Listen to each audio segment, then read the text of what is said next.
بدترین عذاب عربوں پر آیا کھڑا ہے، سروں پر تنا ہوا ہے، بدترین ایسی جنگ ہونی ہے الملحمۃ العظمیٰ، جس کو کہ میں بھی آپ کے گواہی پیش کر دوں گا، جسے کہا گیا دی لاسٹ کروسیڈ، یہ کروسیڈ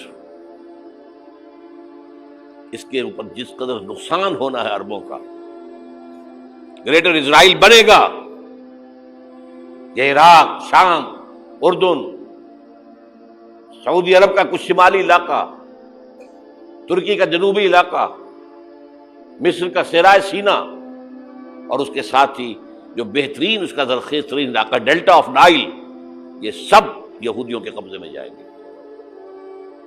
اس کو حدیث میں کہا گیا الملحمۃ العظمیٰ۔ عیسائی 80 علم لے کر اے مسلمانوں تم پر حملہ آور ہوں گے، اور ہر علم کے نیچے 12,000 فوج ہوگی، 9.5 لاکھ فوج۔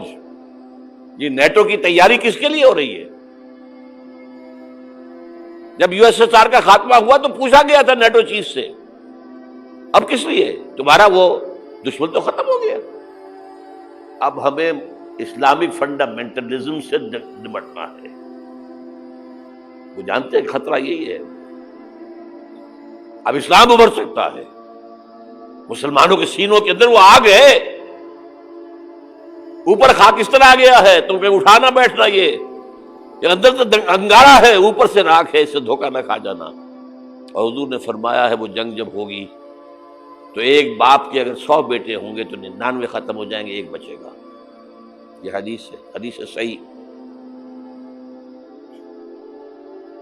اور آپ نے فرمایا ویل للعرب من شر قد اقترب، عربوں کے لیے ہلاکت ہے، عربوں کے لیے بربادی ہے اس شر سے جو قریب آ چکی ہے۔ اور آج جس طرح انہوں نے ان کی تہذیب کو اختیار کر لیا ہے، دبئی جا کر دیکھیے، بدترین مغربی معاشرہ جو ہے وہ دبئی کے اندر ہم نے قائم کر کے دکھا دیا۔ اب سعودی عرب اس راستے پر بڑھ رہا ہے۔ اور اس کے بعد نمبر 2 پر جو ہے ہم پاکستانی ہیں، لیکن میں اس کے وہ پہلی بات جو کہہ رہا ہوں وہ تو یقینی ہے، اس میں تو احادیث صحیحہ موجود ہے۔ اگرچہ اس کے بعد پانسا پلٹے گا، پھر حضرت مہدی کا ظہور ہوگا، حضرت عیسیٰ کا نزول ہوگا، اور وہ گریٹر اسرائیل گریٹر گریو یارڈ بنے گا یہودیوں کا، ایک ایک یہودی قتل ہوگا اور دفن ہوگا۔ یہ بعد میں ہونا ہے، میں پہلی بات بات کر رہا ہوں۔ وہ پانسا پلٹے گا جب پلٹے گا، ابھی جو سامنے ہے وہ کیا ہے؟ جسے ملحمۃ العظمیٰ کہا حضور نے، جسے آرمگیڈون کہتے ہیں عیسائی۔ آرمگیڈون کی اگر کہیں جا کر آپ دیکھیں گے، آپ ڈکشنری میں مانی تو کیا لکھا ہے؟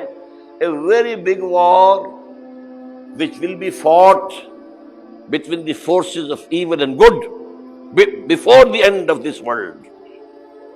اس دنیا کے خاتمے سے پہلے خیر اور شر کی قوتوں کے درمیان بہت بڑی جنگ ہوگی۔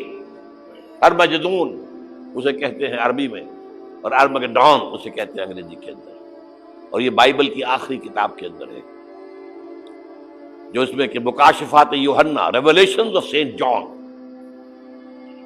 یہ تو میں کہہ رہا ہوں یقین کے ساتھ، اور زیادہ دور نہیں ہے، آیا چاہتا ہوں۔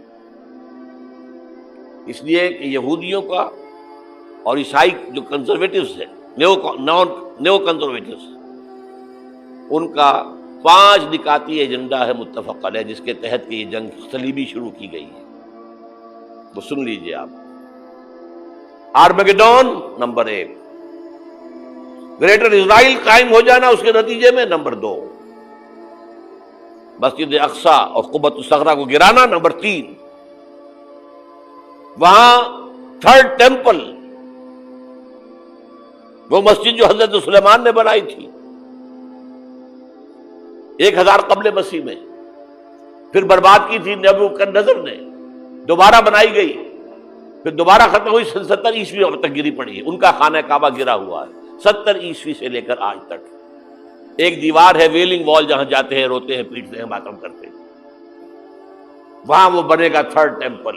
اور نمبر 4، اس میں لا کر رکھا جائے گا تخت حضرت داؤد کا۔ یہ تخت کہاں ہے اس وقت؟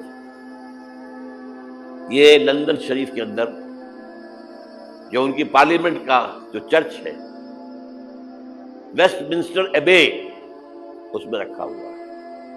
ایک پتھر تھا جس پر بٹھا کر حضرت داؤد کی تاج پوشی ہوئی، پھر حضرت سلیمان کی ہوئی، پھر وہ پتھر رکھ دیا گیا جب حضرت سلیمان نے بنایا ہیکل مسجد اقصی، وہاں رہا وہ۔ ہر بادشاہ جو تھا یہودی اسی کے اوپر بٹھا کر اس کی تاج پوشی ہوتی تھی۔